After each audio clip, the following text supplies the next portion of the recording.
আসসালামু আলাইকুম। আমি হেলোটেলি থেকে শামীম বলছি। আশা করছি আপনারা সবাই ভালো আছেন। আজকে আমরা খুব গুরুত্বপূর্ণ একটা ইস্যু নিয়ে আলোচনা করব। সেটা হচ্ছে ওয়ার্ক পারমিট ভিসা।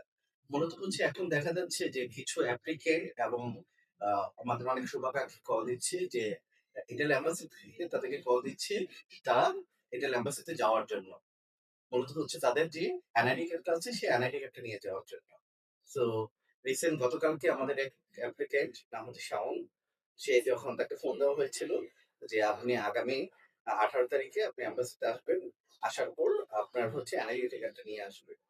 সো এই যে প্রশ্নগুলি করবে বা এই যে আপনাদেরকে আসার জন্য অনুরোধ করবে তখন তারা মূলত ৩-৪ টা ইস্যু নিয়ে তারা আলোচনা করবে।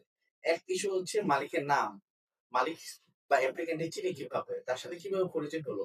এখানে কি মূল বিশাল একটা অ্যামাউন্ট নিয়া তাদের সাথে কি কোনো বার্গেনিং হয়েছে কিনা?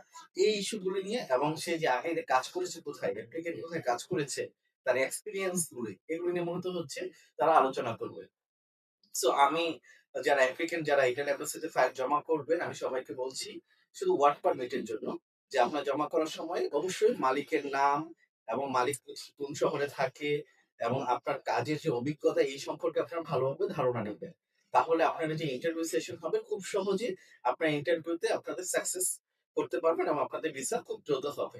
সো আমি আশাবাদী আমি আপনাদের সবাইকে অনুরোধ করছি যে আপনারা আপনাদের সঠিক ইনফরমেশন নেন, আপনাদের কাজের নিয়োগকর্তা সম্পর্কে জানুন, তার নাম জানুন, সে কোন শহরে আছে সেটা জানুন, আপনি কোথায় গিয়ে থাকবেন সেটা সম্পর্কে জানুন। প্রত্যেকটা জিনিস যদি আপনারা জানেন তাহলে আপনাদের জন্য ভিসা হওয়াটা খুব সহজ হয়ে যাবে। সবাইকে ধন্যবাদ। অন্য একদিন অন্য বিষয় নিয়ে আলোচনা করব।